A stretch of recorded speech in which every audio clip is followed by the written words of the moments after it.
Halo guys, jumpa lagi di channel Nivedita Grafika. Assalamualaikum warahmatullahi wabarakatuh. Kali ini kita akan membahas dan membedah kisi-kisi materi pedagogik UPPPG 2022 lewat Zoom Meeting LPTK UIN Dato Karama Palu. Selamat menyaksikan. Baik semua, dan bahkan beberapa materi pada kan masih sempat saya tangkap dan ikuti. Jadi sebelum saya ke materi Bapak Ibu semua, bahwa sebenarnya kalau dalam analisa saya, lulus dan tidaknya kita dalam ujian UP itu paling tidak dari analisis pribadi yang bersangkutan saja, dulu saya lihat itu paling tidak ada dua konteks ya. Pertama, memang kita ada yang siap untuk ujian dan siap untuk lulus. Jadi itu yang pertama. Jadi karakter peserta UP itu pertama adalah ada memang karakter peserta yang siap ujian dan siap untuk lulus. Karakter yang kedua adalah ada yang siap ujian tapi tidak siap untuk lulus. Nah itu. Nah ini saya kira ini analisa saya. Jadi yang siap ujian itu dan siap lulus artinya adalah mereka memang siap untuk mengikuti proses ujian secara maksimal dan juga sudah punya persiapan untuk menghadapi seluruh rangkaian pertanyaan-pertanyaan di dalam proses ujian itu. Tentu diawali dengan proses belajar yang optimal. Itulah karakter peserta yang memang siap untuk ujian dan siap untuk lulus. Karakter yang kedua adalah ada yang siap ujian tapi tidak siap untuk lulus. Artinya mereka dari awal, sejak awal menggebu-gebu untuk menanti dan segera ingin proses ujian itu berlangsung. Tapi tidak disertai dengan persiapan yang optimal melalui proses belajar, utamanya mengkaji, memahami, dan mendalami modul. Nah, saya kira ini yang perlu menjadi kata kunci kita untuk bisa kita menjawab semua curhatan-curhatan tadi itu yang saya tangkap dari obrolan-obrolan Bapak Ibu semua. Nah, itu dari perspektif personalitinya. Dari aspek kompetensinya, paling tidak kalau saya ada mengurai, paling tidak ada 5 variabel yang bisa menentukan ya. Pertama adalah dari aspek kompetensi kita, ada 5 variabel penentu kita berhasil atau tidak mengikuti proses ujian ini adalah kita harus memiliki kemampuan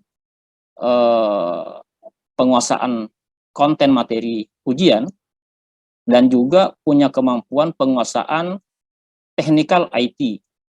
Ya, ya.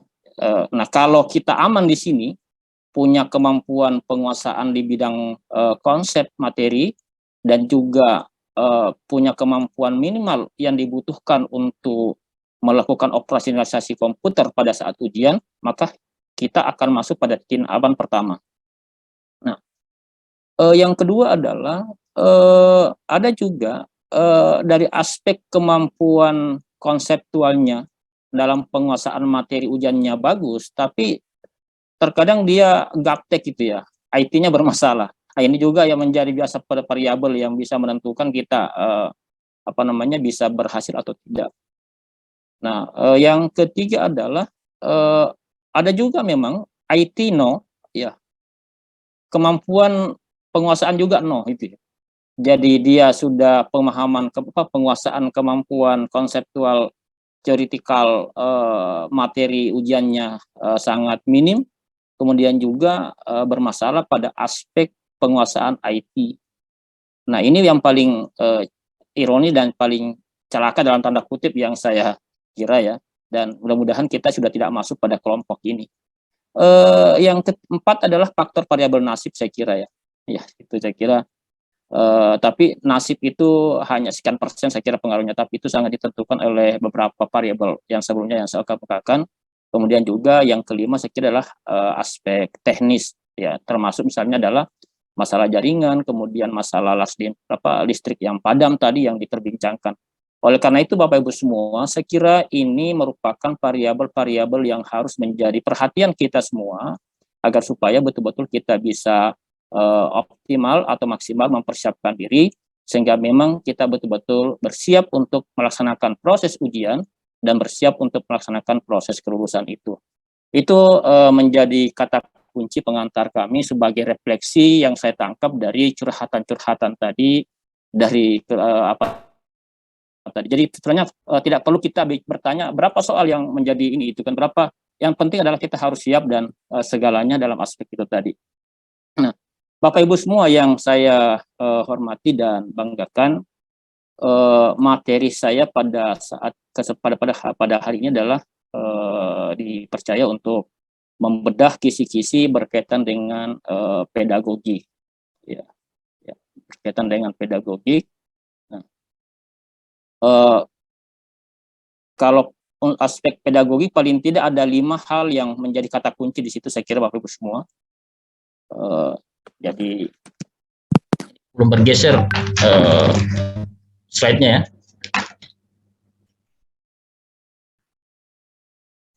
ya. Ya, jadi ada 5 aspek di situ yang Bapak Ibu semua pada berkaitan dengan pedagogik ini. Dari 5 aspek inilah yang kemudian akan diramu. Tadi kalau tidak salah berdasarkan informasi dari Pak Rafiq sekitar 80 soal lah ya yang akan dikolaborasi di sini dari 5 aspek ini. Jadi materi pedagogik itu ada yang berkaitan dengan teori belajar dan pembelajaran, kemudian ada yang berkaitan dengan komponen perangkat, ya, kemudian materi, media, sumber belajar, kemudian ada soal yang berkaitan dengan penguasaan berkaitan dengan pengetahuan tentang model, pendekatan, strategi dan strategi pembelajaran, kemudian ada materi yang berkaitan dengan evaluasi dan sistem penilaian, dan ada berapa persen soal itu yang akan memantik pengetahuan kita berkaitan dengan kompetensi, pemahaman kita berkaitan dengan penelitian tindakan kelas atau PTK. Jadi ada 5 aspek itu yang akan menjadi akumulasi pembobotan dan materi ujian yang akan dilaksanakan oleh panitia nasional, dan tentu 5 aspek ini itu sangat-sangat beririsan dengan modul-modul yang telah kita pelajari sejak pada materi pendalaman maupun pada kuliah perangkat dan bahkan pada sesi akhir ya misalnya di PPL dan seterusnya. Nah, itu Bapak Ibu semua. Nah, hanya saya melihat di kisi-kisi yang telah dibagi itu bahwa 5 aspek pendekatan materi pedagogik ini itu terutama pada dimensi materi komponen perangkat, materi media dan sumber pembelajarannya, pada aspek model pendekatan dan strategi pembelajaran, serta evaluasi dan sistem penilaian, itu banyak-banyak menghubungkan dan mengkorelasikan dengan konteks perkembangan abad 21 atau perspektif pembelajaran abad 21. Nah, itu yang saya lihat. Nah, perspektif pembelajaran abad 21 itu Bapak Ibu semua, kata kuncinya adalah dari aspek outputnya itu adalah ingin membangun kompetensi 4C ya terhadap peserta didik ya. Jadi kemampuan output yang diinginkan adalah melahirkan peserta didik yang memiliki kecakapan abad 21 pada aspek kemampuan critical thinking, kemudian creative thinking, kemudian communication, kemudian kolaboratif gitu ya. Jadi 4C. Nah, dalam aspek proses pembelajaran itu sangat ditekankan guru tampil menjadi seorang pembelajar yang mengadaptasi proses pendekatan, metode dan strategi pembelajaran yang berbasis HOTS. Dan HOTS ini itu sudah didesain mulai dari perancangan perangkat pembelajaran sampai pada proses penilaian pembelajarannya. Itu yang menjadi kata kunci pada konteks pembelajaran abad 21 yang menjadi arus pengutamaan pada penekanan-penekanan pembobotan soal pada ujian pengetahuan berkaitan dengan aspek pedagogik ini Bapak Ibu semua. Nah, jadi kata kunci ini saja yang perlu Bapak Ibu nanti memperkuatnya. Nah, Misalnya kita lihat di dalam kisi-kisi yang telah dirumuskan itu, misalnya di poin 73, Bapak Ibu semua, bahwa di situ ada CPMK, ada capaian pembelajaran mata kuliah kita itu, misalnya bahwa peserta PPG ini diharapkan mampu merumuskan karakteristik peserta didik berdasarkan perkembangan intelektual, moral, dan emosional, dan sosial, perkembangan teknologi dan tantangan abad 21 untuk mewujudkan pembelajaran efektif dan bermutu. Nah, itu tadi yang saya sampaikan, bahwa strategisnya atau pengarus utamaannya itu semuanya mengarus pada perspektif pembelajaran abad 21. Nah, oleh karena itu pada konteks ini, maka Bapak Ibu semua harus kembali mencermati modul ya yang menjadi penekanan pada kisi-kisi ini. Ya, jadi di situ Bapak Ibu semua diminta untuk mencermati kembali beberapa teori-teori belajar dan pembelajaran yang berkaitan dengan teori perkembangan intelektual.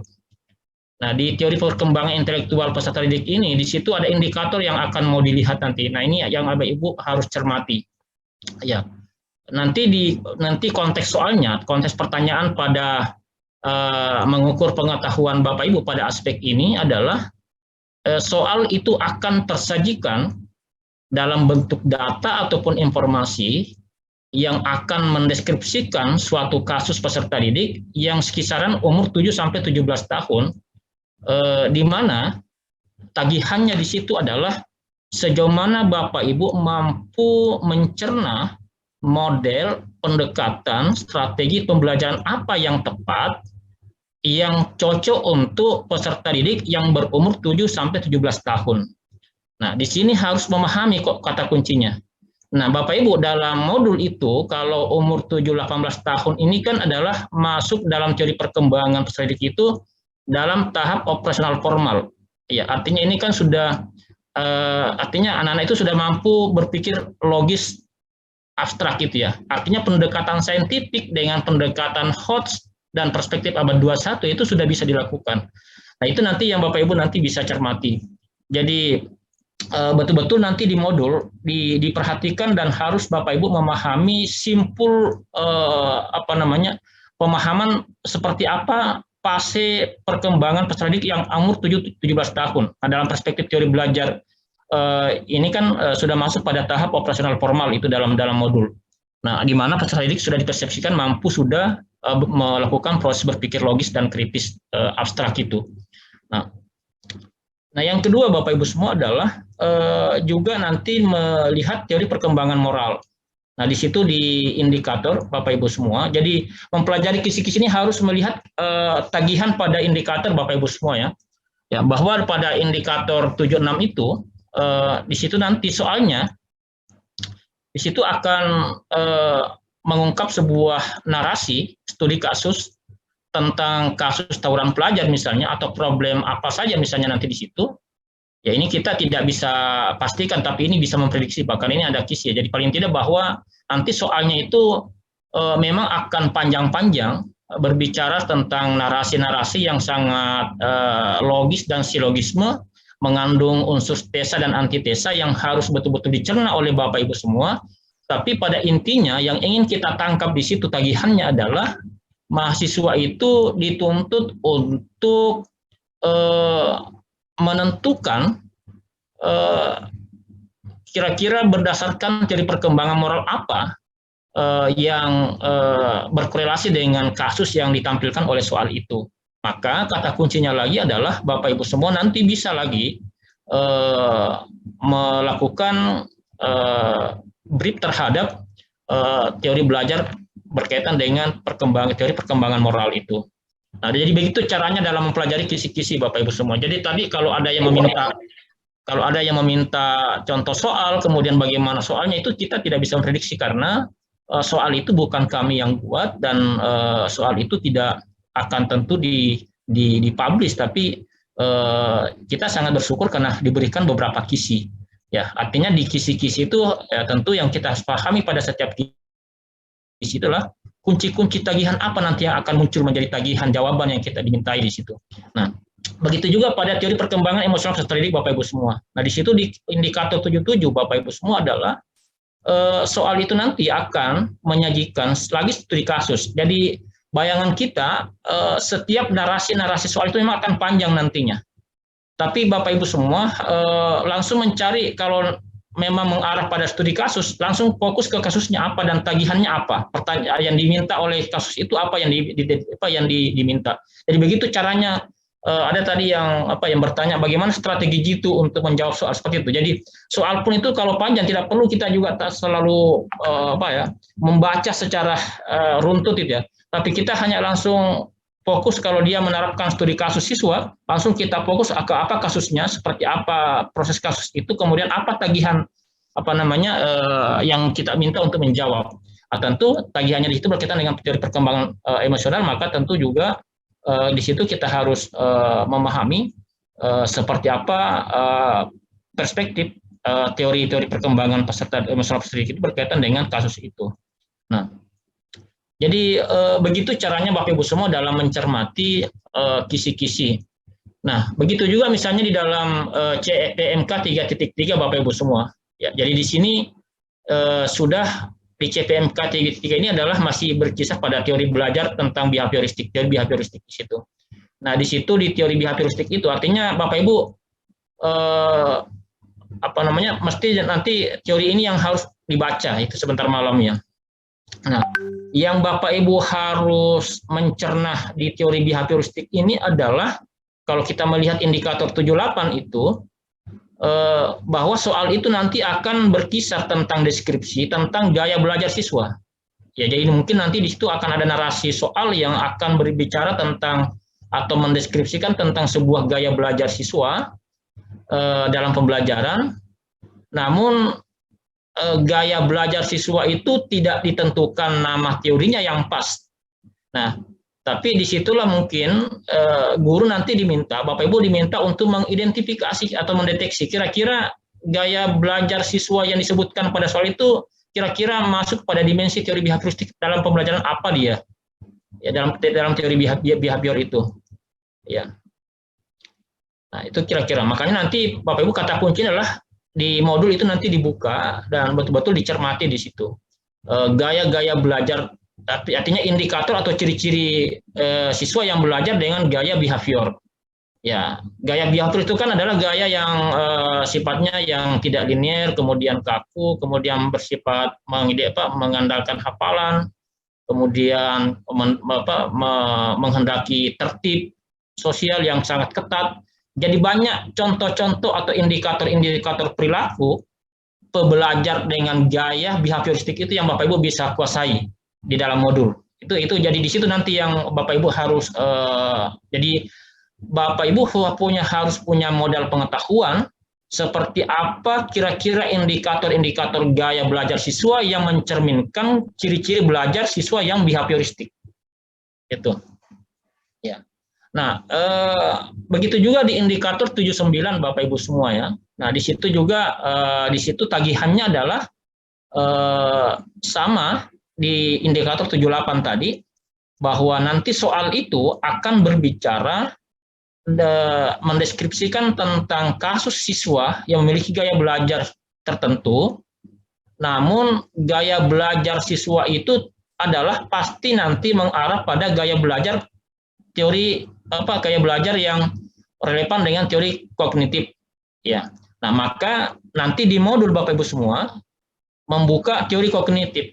Seperti apa indikator atau ciri-ciri siswa yang memiliki gaya belajar kognitif. Nah, teori belajar kognitif ini kan kata kuncinya adalah ada pada teori SR ya, stimulus respon itu. Dan di situ ada beberapa pandangan dari teori belajar behavioristik itu ya, teori belajar kognitif itu. Ada teori belajar kognitif Piaget, ada Brunner, ada Ausubel, itu nanti di ini. Nah, begitu juga ada Bapak Ibu semua di teori di indikator 80 ya. Di indikator 80 juga sama dengan di indikator 78 79. Nah, jadi Bapak Ibu di situ diminta untuk mampu mengidentifikasi nanti menunjukkan ciri-ciri atau menetapkan gaya belajar siswa yang memiliki indikator belajar konstruktivistik ya. Nah, saya kira kalau gaya belajar konstruktivistik itu kan kebalikan dari gaya belajar behavioristik tadi. Kalau konstruktivistik adalah siswa sudah lebih banyak diberikan difasilitasi untuk melakukan konstruksi pengetahuan dengan beberapa pendekatan model-model pembelajaran.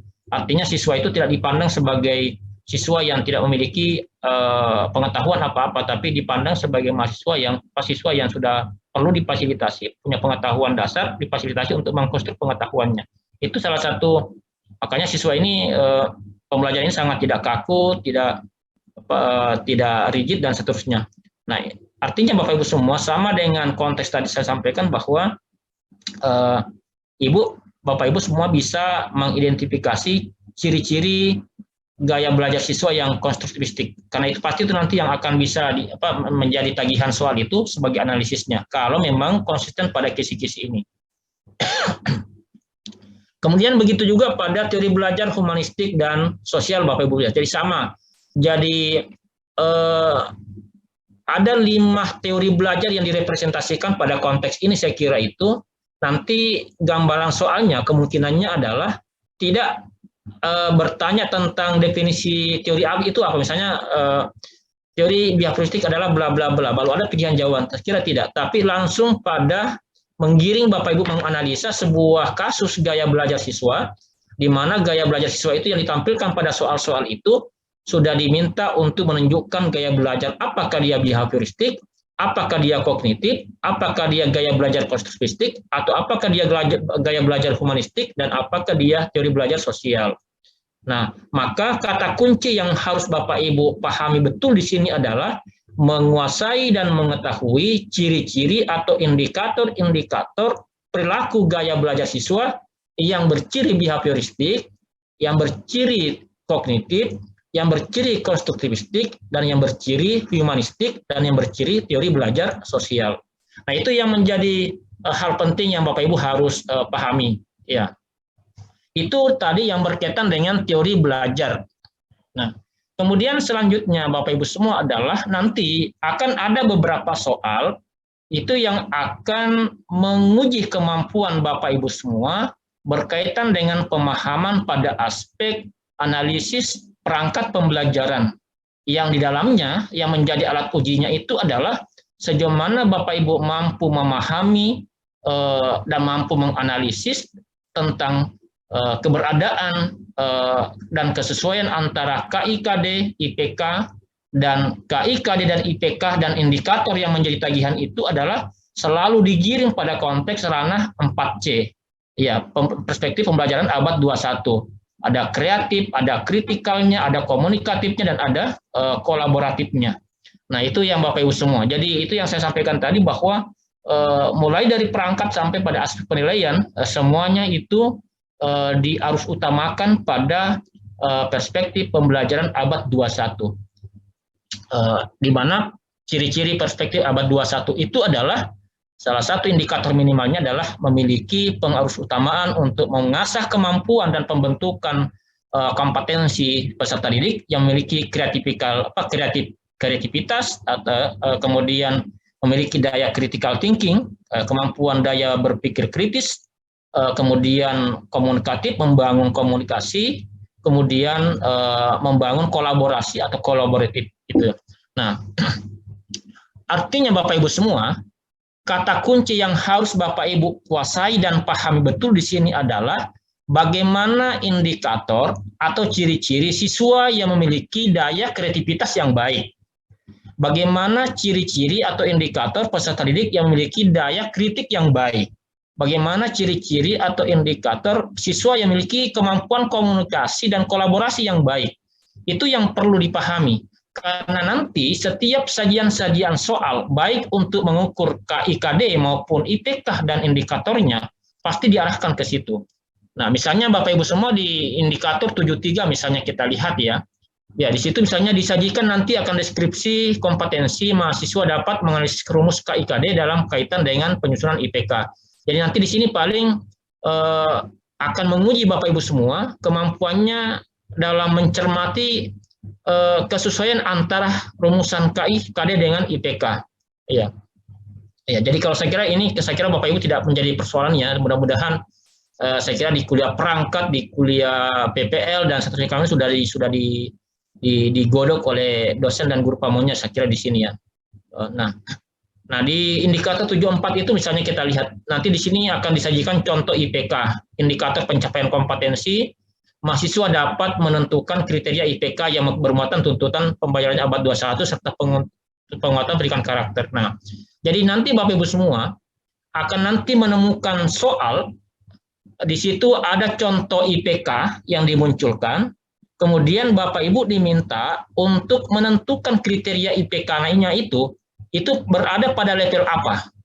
Kalau dia tuntutannya ke bermuatan 4C, apakah dia itu masuk IPK dalam aspek critical thinking, apakah itu IPK yang masuk kategori critical thinking, atau apakah IPK itu masuk pada konteks komunikatif dan kolaboratif misalnya. Itu kalau pada level 4C-nya. Nah, saya lihat di situ yang diminta masih level 4C, belum level kognisinya ya Bapak Ibu semuanya. Itu. Jadi makanya kata kuncinya di sini Bapak Ibu semua adalah indikator-indikator C4 itu yang harus 4C itu yang Bapak Ibu harus betul-betul memahami. Bagaimana kriteria dan indikator siswa yang kreatif dan pembelajaran yang kreatif, bagaimana yang kritik, bagaimana yang komunikatif, bagaimana yang kolaboratif, itu yang harus Bapak Ibu kuasai benar di situ ciri-cirinya. Saya kira didengar suaranya Pak ya, Bapak Ibu ya? Jelas ya? Ya, jelas. Iya Pak, masih kedengaran Pak, silakan. Ya, jelas. Nah, itu yang menjadi kunci-kunci Bapak Ibu semua. Nah, begitu juga misalnya kita lihat pada indikator 83 Bapak Ibu semuanya. Nah, di sini juga sudah menuntut nanti di sini sudah pas tagihan soal akan diprediksi. Jadi tagihan soalnya di sini akan diprediksi bahwa itu akan diberikan sebuah diksi soal yang menguraikan tentang kasus pembelajaran di mana Bapak Ibu diminta untuk menilai ya rumusan RPP itu apakah konteks RPP itu sudah mampu mengembangkan kemampuan berpikir kritis, kreatif, dan inovatif, dan kolaboratif. Jadi nanti, saya kira nanti ada soal yang akan menunjukkan mungkin indikator atau IPK, di mana ada salah satu kata kunci di situ yang menentukan bahwa ini ternyata ini menjadi bagian daripada kreativitas. Nah, makanya KKO, kata-kata kerja operasional yang mengindikasikan level HOTS dan kemampuan 4C itu yang Bapak Ibu harus betul-betul kuasai. Ya. Jadi kalau misalnya ada soal pembelajaran yang menekankan pada bagaimana siswa saling berdiskusi dan saling memberikan informasi. Nah, kira-kira itu masuk unsur apa di situ dia? Nah, tentu di situ adalah aspek C yang kemana di situ? Apakah dia C-nya tuntutannya tadi setting pembelajaran yang melakukan pembelajaran yang mendorong siswa untuk saling berkomunikasi dan presentasi, kira-kira C apa di situ yang mau dimunculkan, yang dihidupkan? Nah, tentu adalah aspek komunikatifnya dan kolaboratifnya misalnya. Nah itu, jadi kecermatan kita dalam memahami dimensi 4C itu yang selalu menjadi pengarus utamaan pada setiap tagihan-tagihan soal, apakah soal itu berbicara tentang kompetensi dasar dan indikator pencapaian kompetensi, atau tujuan pembelajaran dan seterusnya. Jadi itu Bapak Ibu semua. Nah, kemudian begitu juga di 84 Bapak Ibu semua ya, di indikator 84 di situ. Di situ nanti akan disajikan informasi tentang kegiatan pembelajaran SKI ya. Mahasiswa dapat menentukan model pendekatannya. Jadi nanti dari indikator ini kita bisa prediksi bahwa ada juga nanti corak soal, yang juga menyajikan informasi tentang kegiatan pembelajaran. Jadi bisa jadi dia akan bercerita tentang sintaks pembelajaran di situ. Dia bercerita bahwa pembelajaran dilaksanakan dengan melalui ini, tahapan ini, kemudian melakukan ini, kemudian melakukan ini. Kira-kira begitu nanti gambarannya. Nah, kemudian nanti tagihannya itu Bapak Ibu diminta untuk menentukan kira-kira konteks pembelajaran yang diceritakan itu itu menggunakan model atau pendekatan atau strategi pembelajaran apa?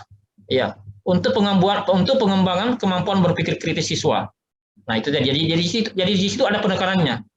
Jadi makanya nanti saya sudah bisa bayangkan A, B, C, D sebagai option pilihan soal itu nanti juga akan panjang-panjang dan pasti akan membingungkan Bapak Ibu. Tapi di situ harus kata kunci adalah alur pembelajaran itu tagihannya adalah pengembangan kemampuan berpikir kritis.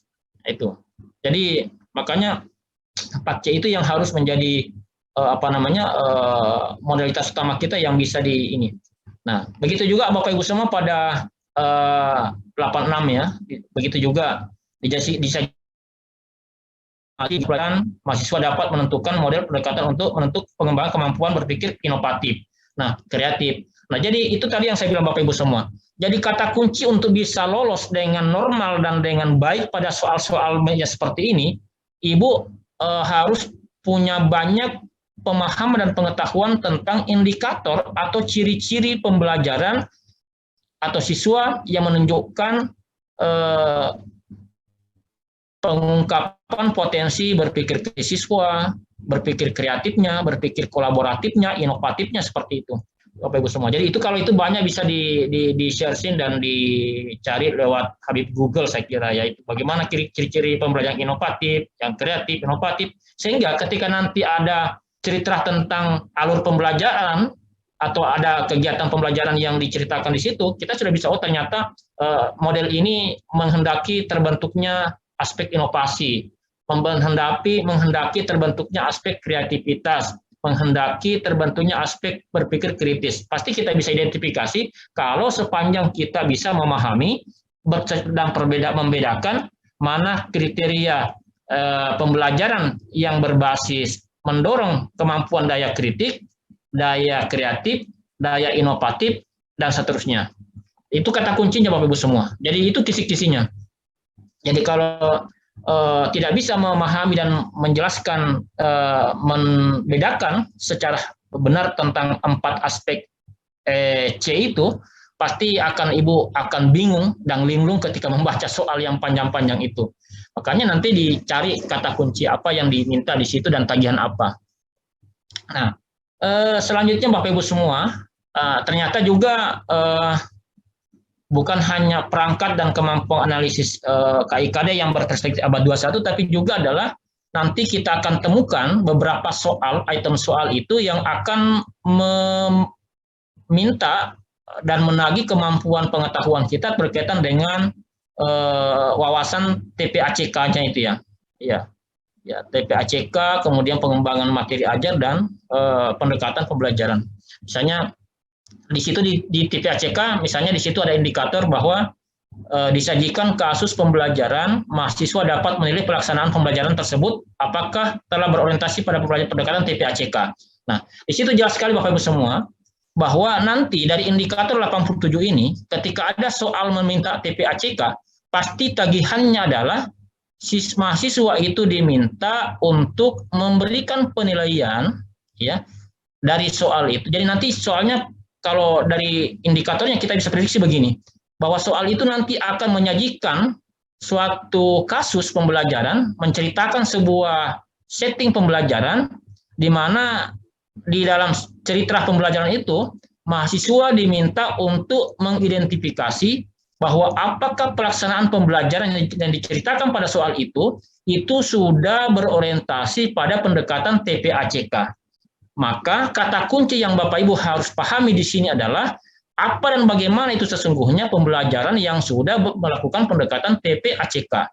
Nah, saya kira TPACK itu kan adalah ketika guru sudah mampu mengintegrasikan pembelajarannya dengan berupaya mendayagunakan aspek teori pembelajaran, aspek teknologi, dan materi pembelajaran dalam proses pembelajarannya di situ. Nah, ketika sudah melakukan pembelajaran berbasis digital, mendayagunakan teknologi, kemudian mengemas materi dengan konten-konten yang kreatif dan berbasis teknologi, pasti itu sudah TPACK. Itu kata kuncinya. Nah, begitu juga di indikator 88 Bapak Ibu semua. Di situ nanti akan disaji tentang karakteristik guru abad dasar. Saya kira di sini kalau ini sangat jelas Bapak Ibu. Jadi karakteristik guru abad 21 itu disajikan data dan informasi tentang kemajuan teknologi yang masih dapat menentukan karakteristik guru abad 21. Nah, saya kira karakteristik abad 21 itu adalah ya guru yang sudah bisa menggunakan TPACK dalam pendekatan pembelajarannya, guru yang sudah mampu mengembangkan pembelajaran berbasis 4C. Nah, kapan ada guru yang melakukan pembelajaran tidak mengakomodir aspek itu, maka pasti guru itu belum memiliki karakteristik abad 21. Nah, nanti ada soal Bapak Ibu semua yang akan menceritakan sebuah gambaran guru di situ, kemudian guru itu nanti yang diceritakan di situ Bapak Ibu diminta untuk menganalisis, dan tagihannya adalah Bapak Ibu harus mampu membedakan dan menunjukkan guru yang berciri-ciri abad 21 atau tidak. Seperti itu nanti. Makanya nanti prediksi saya adalah narasi soalnya agak panjang, kemudian juga nanti opsi-opsi jawabannya itu juga akan ada beberapa yang saling mirip, dan kata kuncinya di situ adalah ya selama dan sepanjang semua jawaban opsi di situ, kalau misalnya tagihannya menuntut untuk mencerminkan karakter guru abad 21, maka di setiap ABCD itu mana yang lebih lengkap menggambarkan guru abad 21 itu yang Bapak Ibu pilih. Kalau tagihannya adalah menunjukkan karakteristik. Jadi nanti dicermati saja perintah soalnya seperti apa. Yang penting kata kunci di situ adalah Bapak Ibu kuasai betul atau pahami betul atau ketahui betul seperti apa karakteristik guru abad 21 itu. Nah, itu saya kira kisi dan kata kunci yang ada pada aspek kisi ini. Nah, kemudian pada pengembangan bahan ajar pada indikator 89 Bapak Ibu semua. Nah, di situ saya lihat kalau berdasarkan indikatornya bahwa soal itu nanti akan ada modelnya, akan menerapkan beberapa contoh materi pokok bahan ajar. Jadi mungkin nanti ada soal bahwa guru melakukan pembelajaran dengan pokok bahasan materi ini bla bla bla. Nah, kemudian dari kasus itu kemudian Bapak Ibu nanti diminta untuk menyusun materi ajar berdasarkan struktur pengetahuan faktual, konseptual, prosedural, dan metakognisi. Nah, di sini juga pasti akan kata kuncinya di sini Bapak Ibu semua. Kalau Bapak Ibu bisa lolos dengan baik pada kalau ada menemukan soal seperti ini, misalnya ada soal yang menentukan pokok bahasan, kemudian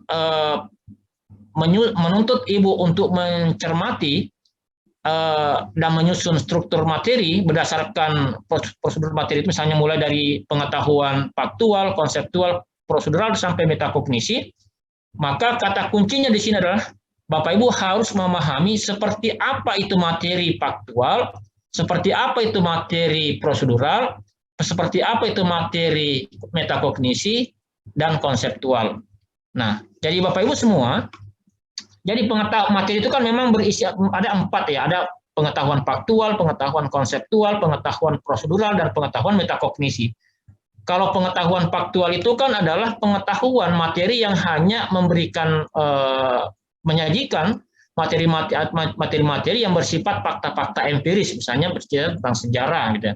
Kemudian kalau materi pengetahuan yang bersifat konseptual itu adalah materi bahan ajar yang menghendaki tentang pemahaman-pemahaman teoritis, misalnya bagaimana apa definisi sholat misalnya, itu konseptual. Kemudian ada pengetahuan prosedural, itu level 3, yaitu sudah berbicara pada aspek bagaimana mengurai, merinci, ya misalnya uraikan rukun salat misalnya, ya kemukakan rukun salat, itu adalah pengetahuan prosedural. Apa itu salat? Itu konseptual. Nah, jadi kemudian kalau metakognisi itu sudah analisis ya, bagaimana itu sudah, kalau metakognisi itu sudah menganalisis ya. Jadi sudah level pada bagaimana mengkritisi, bagaimana menganalisisnya, bagaimana mendesain misalnya, bagaimana melakukan, itu sudah metakognisi. Nah, jadi kata kuncinya di sini adalah Bapak Ibu semua, nanti dibuka lagi modulnya, memahami betul definisi tentang bagaimana itu watak materi pembelajaran yang bersifat faktual, struktural, kemudian konseptual, dan prosedural, dan metakognisi. Sehingga Bapak Ibu semua ketika nanti ada contoh di dalam soal, ada contoh soal materi ajar, di situ kemudian disebutkan beberapa pokok-pokok soalnya di situ, pokok-pokok materi ajarnya di situ, kemudian Ibu dituntut untuk bahwa soal itu mengandung pengetahuan apa. Nah, kalau Bapak Ibu memahami secara baik apa itu pengetahuan faktual, pengetahuan konseptual, pengetahuan prosedural, dan metakognisi, insya Allah akan selamat di sini. Tidak akan tersesat. Nah, makanya Bapak Ibu, 4 kriteria pengetahuan dalam struktur bahan ajar atau materi pembelajaran di sini itu Ibu harus pahami benar, dan itu sudah ada dalam modul Bapak Ibu semua. Nah, kemudian di indikator 90, nah di situ juga sangat jelas tagihannya Bapak Ibu semua, bahwa nanti akan mungkin ada soal, ya, mungkin akan ada soal di situ disajikan narasi terkait dengan pembelajaran, ya, dan tuntutan keterampilan global sebagai dasar dalam pembuatan RPP. Sehingga tagihannya nanti di situ adalah mahasiswa mampu diminta kemampuannya untuk merumuskan langkah-langkah penentuan pendekatan pembelajaran yang tepat sesuai dengan tuntutan K13 dan perkembangan abad 21. Jadi mungkin nanti ada kasus bahwa di era globalisasi saat ini mahasiswa anak didik ke depan akan dibutuhkan kemampuan bla bla bla, misalnya begitu. Nah, kalau sudah ada tuntutan kemampuan seperti itu nanti tuntutannya, nah tinggal Ibu bagaimana kira-kira melakukan dan merumuskan langkah-langkah penentuan pendekatan pembelajaran yang tepat. Jadi, nah di sini lagi-lagi kata kuncinya adalah sejauh mana Bapak Ibu semua memahami ruhnya pembelajaran K13 dengan pendekatan saintifik. Pendekatan saintifik itu ada 5 rukunnya, ya, ada 5M, ya, mengamati, kemudian menanya, kemudian mengolah informasi, kemudian mengkomunikasi dan menalar dan mengkomunikasi. Jadi 5 rukun pembelajaran K13 dengan pendekatan saintifik itu Bapak Ibu sudah harus menguasainya, baik secara konseptual maupun secara aplikasi penerapannya dalam proses pembelajaran yang akan menghendaki pembelajaran itu membentuk kemampuan 4C tadi, atau perspektif pembelajaran abad 21 tadi. Saya kira itu yang menjadi tagihan, yang menjadi kata kunci pada kisi itu. Nah, kita lanjut Bapak Ibu semua. Di kisi 91, itu, nah di sini tentang strategi Bapak Ibu semua, ya. Jadi nanti di sini mungkin akan ada muncul di situ ada berapa di situ disajikan narasi terkait dengan pembelajaran dan tuntutan keterampilan global sebagai dasar dalam pembuatan RPP. Saya kira sama tadi, ya. Mahasiswa mampu merumuskan langkah-langkah penentuan strategi. Jadi nanti ada kasus-kasus yang akan disajikan pada sebuah soal, itu di mana selalu kasus itu akan berbicara tentang konteks-konteks tuntutan masa depan, keterampilan global, ya, keterampilan abad 21 tadi. Nah, sehingga ketika kasus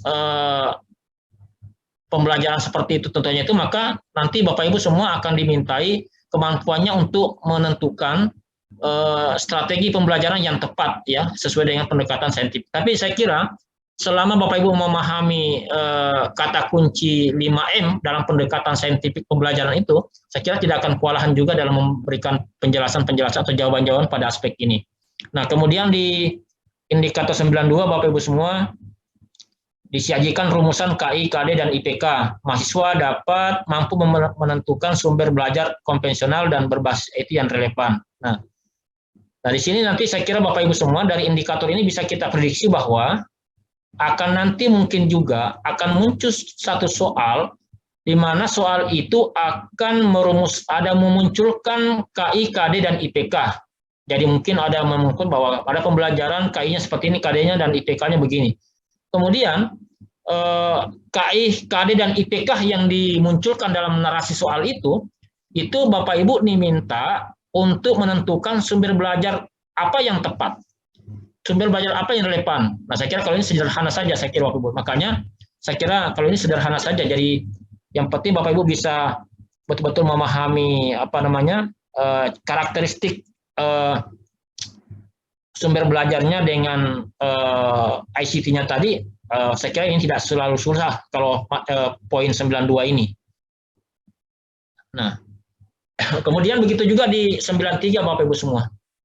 Ya, disajikan model pembelajaran, peserta mampu menentukan model yang paling tepat. Nah, jadi mungkin di sini kata kuncinya tentu adalah Bapak Ibu harus menguasai betul dan memahami secara benar bagaimana sistem implementasi dari beberapa sekian model-model pembelajaran yang Bapak Ibu telah pelajari dalam modul. Nah, kalau dalam konteks pembelajaran K13 dan dalam pembelajaran dalam berperspektif abad 21 dan dalam pembelajaran kurikulum merdeka saat ini, itu kan ada 4 model pembelajaran yang paling relevan digunakan itu kan. Ada model pembelajaran discovery learning, ada inquiry, ada project based learning, ada problem based learning. Nah, kalau Bapak Ibu mau selamat menghadapi beberapa kemungkinan soal yang akan menagih kemampuan Bapak Ibu untuk mencermati dalam hal penentuan model pembelajaran yang tepat pada sebuah kasus soal, adalah Bapak Ibu harus memahami benar 4 model pembelajaran tadi minimal, karena 4 model pembelajaran itulah yang sampai hari ini masih direkomendasi sebagai model pembelajaran yang sangat berorientasi pada perspektif pembelajaran abad 21 dan pembelajaran kurikulum merdeka, ya misalnya, dan juga pembelajaran K13 dengan pendekatan saintifik. Itu tadi problem based learning, kemudian project based learning, kemudian discovery dan inquiry learning. Itu tadi. Nah, bagaimana ciri khas, bagaimana implementasi, bagaimana karakteristik 4 model ini, nah itu yang Bapak Ibu harus cermati dan silahkan buka modul kembali untuk mendalami itu. Karena kalau Bapak Ibu tidak memahami secara benar beberapa varian model-model pembelajaran aktif itu, maka insya Allah ya saya pastikan Bapak Ibu akan bingung dan linglung dan pasti terjebak pada ranah yang tidak baik ketika menghadapi soal seperti itu. Nah, begitu juga di soal indikator 94, di situ tentu tagihannya adalah pembelajaran holistik ya. Makanya Bapak Ibu sudah harus, di situ kata kuncinya adalah ketika nanti ada soal yang menagih tentang pembelajaran holistik, maka Bapak Ibu harus betul-betul lagi menguasai bagaimana kriteria atau ciri-ciri atau indikator peserta didik yang mampu melakukan proses pembelajaran holistik ya.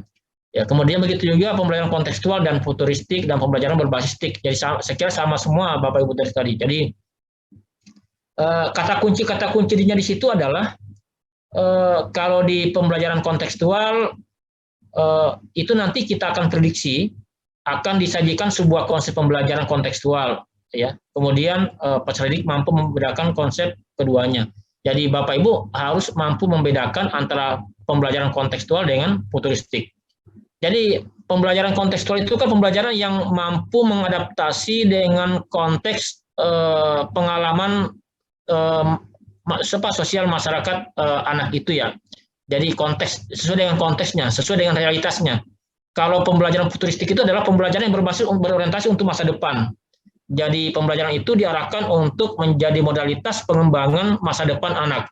Kalau kontekstual itu adalah menyesuaikan atau melakukan irisan dan pemaknaan pembelajaran yang kita lakukan dengan konteks nyata yang dihadapi oleh siswa pada saat ini. Kalau untuk saat masa depan itu futuristik. Jadi itu perbedaannya Bapak Ibu semua.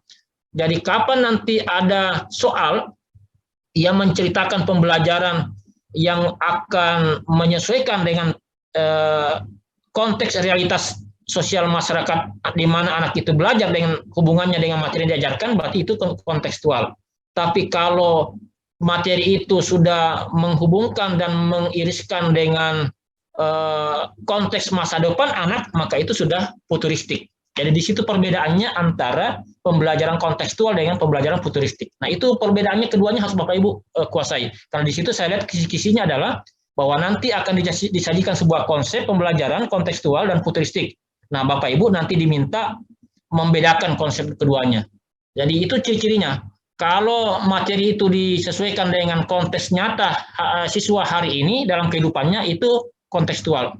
Tapi kalau materi pembelajaran itu disesuaikan dengan masa depan, bagaimana masa depan jangka panjang anak ke depan dengan konteks keilmuan itu, maka itu adalah pembelajaran futuristik. Artinya pembelajaran yang berwawasan masa depan. Kalau kontekstual, pembelajaran yang sesuai dengan kondisi real atau kehidupan nyata siswa pada saat ini. Kalau kondisi siswa pada masa depan itu futuristik. Itu Bapak Ibu semua yang harus menjadi catatan penting, karena siapa tahu kisi ini akan muncul untuk menagih sejauh mana Bapak Ibu mampu membedakan dua konteks pembelajaran ini. Nah, kemudian begitu juga pembelajaran berbasis TIK. Ya, nanti di situ kalau berdasarkan kisi-kisi ini Bapak Ibu semua di kisi-kisi 96, di situ nanti akan disajikan RPP. Jadi nanti akan disajikan RPP yang akan memanfaatkan teknologi dan media informasi abad 21. Dan Bapak Ibu nanti akan diminta untuk menemukan RPP yang paling tepat. Jadi ya mungkin nanti ada beberapa, apakah nanti tagihannya indikator, apakah tagihannya nanti IPK atau nanti model, tapi tergantung nanti Bapak Ibu semua narasinya di dalam narasi di dalam soal itu. Yang jelasnya bahwa nanti di situ ya, tagihannya adalah akan ada nanti konteks pembelajaran, perencanaan pembelajaran yang akan diminta Bapak Ibu untuk mengidentifikasi dan menganalisis yang berkaitan dengan media informasi abad 21. Saya kira kalau ini tidak terlalu susah untuk mengidentifikasi. Kemudian selanjutnya Bapak Ibu semua adalah di kisi-kisi 97 ya, disajikan narasi pembelajaran mahasiswa dapat menentukan unsur-unsur pembelajaran berdasarkan saintifik. Nah, saya kira kalau ini juga tidak terlalu susah Bapak Ibu semua ya. Selama Bapak Ibu menguasai konsep pembelajaran saintifik dengan 5M tadi, saya kira tidak kesusahan di sini. Karena nanti soalnya kalau berdasarkan kisi ini, berdasarkan indikator ini, bahwa akan kemungkinan ada soal yang akan disajikan memuat narasi pembelajaran di mana Bapak Ibu nanti akan dituntut untuk menunjukkan unsur-unsur pembelajaran pada aspek apa pada pembelajaran saintifik. Apakah itu aspek mengamati, apakah itu aspek menalar, apakah itu aspek menanya, apakah aspek mengkomunikasi. Itu tergantung nanti konteks narasinya. Yang penting ketika 5M itu harus pahami. M itu M pertama mengamati. Bagaimana aktivitas siswa atau aktivitas pembelajaran yang mengamati. M yang kedua menanya. Bagaimana aktivitas siswa dan bagaimana aktivitas pembelajaran yang mencirikan pendekatan saintifik pada unsur menanya.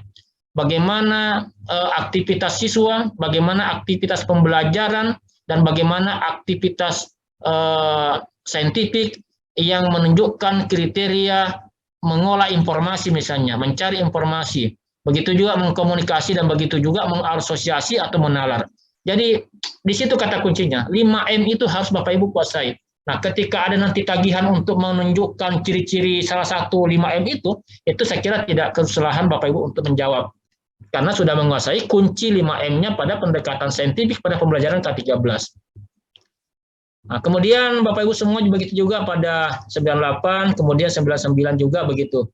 Ya, diberikan contoh-contoh aktivitas guru dalam kelas, dalam pembelajaran, mahasiswa mampu mengidentifikasi langkah-langkah tepat dalam pengembangan kemampuan pengenalan siswa. Nah, itu tadi. Jadi sama. Jadi di sini kata kuncinya di 97, 98, 99 Bapak Ibu semua itu adalah sejauh mana Bapak Ibu semua nanti akan bisa memahami ciri-ciri dan indikator-indikator pembelajaran yang menunjukkan kriteria masing-masing M pada saintifik itu. Mengobservasi, mengamati, kemudian menanya, kemudian mencari informasi, kemudian mengasosiasi, mengkomunikasi. Gitu ya. Jadi 5M. Kalau saya istilahkan 5 rukun pembelajaran K13 itu. Pesan kata saintifik. Nah, Bapak Ibu yang saya hormati, kemudian kita lanjut. Ini sudah setengah ya. Itu adalah indikator ke-100 Bapak Ibu semua. Di situ diberikan contoh-contoh aktivitas guru dalam kelas dalam pembelajaran. Mahasiswa mampu mengidentifikasi langkah yang tepat dalam penempatan TPAC pada pembelajaran. Nah, nanti dari indikator ini kita akan prediksi bahwa mungkin akan ada soal. Nanti modelnya adalah soal itu menunjukkan contoh-contoh aktivitas guru di dalam kelas dalam mengajar.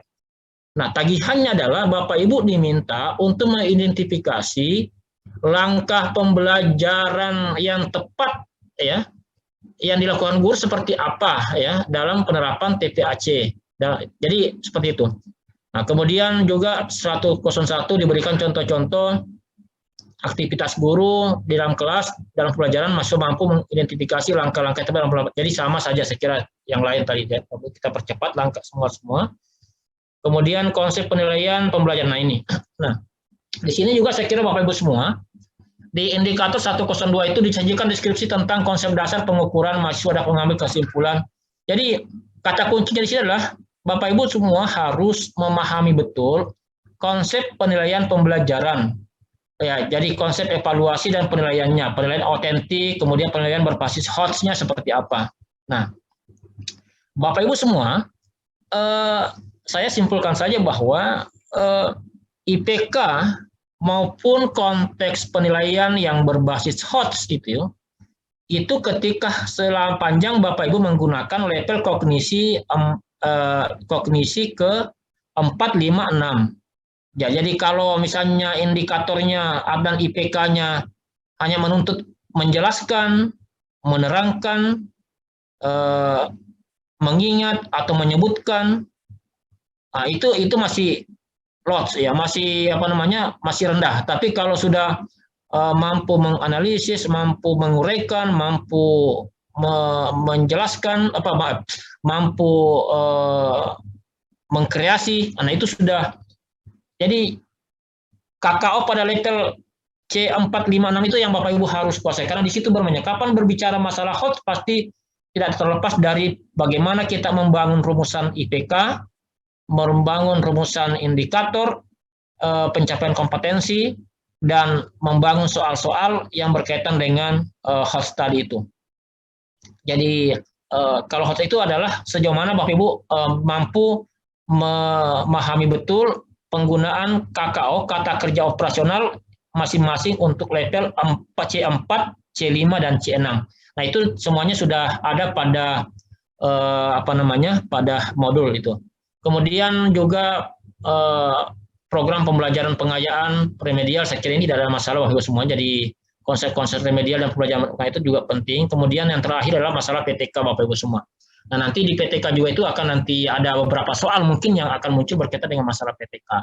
Jadi tentu Bapak Ibu semua yang paling penting di situ adalah kalau berdasarkan beberapa kisi-kisi di sini itu sangat jelas sekali bahwa nanti ya, mungkin ada suatu soal yang disajikan tentang konsep dasar PTK, kemudian mahasiswa dapat mengambil kesimpulan tentang pengertian ciri dan tujuan. Ini kan konseptual.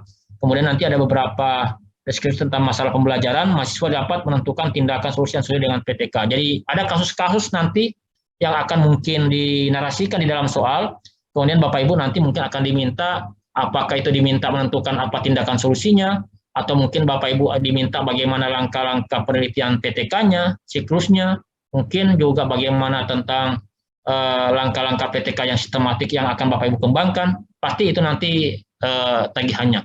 Nah, yang terpenting di situ adalah sejauh mana dan bagaimana Bapak Ibu semua mampu memahami aspek-aspek kunci pada setiap indikator itu, dan tentu berkaitan dengan apa yang menjadi tagihan pengetahuan yang harus Bapak Ibu kuasai pada aspek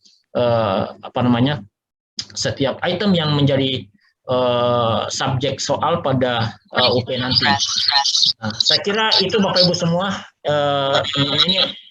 Ini ada contoh-contoh soal yang saya sempat tadi adaptasi dari beberapa ya. Jadi memang butuh ya. Jadi saya tadi misalnya ini kan ada soal Ibu Pupun sangat sadar bahwa dalam pelajaran bahasa 1 salah satu kriteria yang adalah critical thinking. Critical thinking adalah bla bla bla. Maka penerapan pembelajaran yang dilakukan dalam pembelajaran agar siswa menguasai karakter pikir itu adalah bla. Jadi bisa jadi begini soalnya nanti. Bisa jadi nanti ABCD ini akan menjadi narasi di atas, kemudian disuruh Ibu apakah itu critical thinking, apakah itu kreatif. Jadi kuncinya adalah 4C itu harus dipahami betul karakteristiknya dan konsepnya. Ya, jadi ada beberapa contoh-contoh soal di sini yang bisa Ibu buat. Jadi memang yang memang butuh analisis, tapi saya kira sepanjang kita memahami kunci-kunci pada indikator yang saya sampaikan tadi, insya Allah Bapak Ibu akan bisa aman pada proses-proses itu. Saya kira itu yang sempat saya sampaikan dan berikan sebagai penguatan Pak Rafiq sebagai Sekprodi dan Bapak Ibu semua. saya kira apa yang saya jelaskan tadi untuk memahami sebuah kisi-kisi seperti itu cara memahaminya. Jadi memahami apa tagihan dan informasi tagihan yang dimunculkan pada kisi pada setiap indikator itu yang akan menjadi perhatian kita untuk dikuasai dan dipahami secara benar, secara teoritikal maupun secara konseptual implementasinya. Saya kira itu Bapak Ibu semua. Terima kasih atas kesempatannya dan saya kembalikan kepada moderator. Terima kasih. Assalamualaikum warahmatullahi wabarakatuh. Waalaikumsalam warahmatullahi wabarakatuh. Baiklah, terima kasih kepada Pak Dr. Arifuddin M. Arif MAG atas pemaparan terkait dengan kita butuh waktu sesi nanti kalau ada waktu 1 atau 2 orang Pak. Boleh. Oke. Baiklah Bapak Ibu, mungkin kalau ada yang ingin mengajukan pertanyaan khususnya terkait dengan materi pada bidang pedagogik, mungkin saya beri kesempatan 1 atau 2 orang. Silakan mungkin Pak atau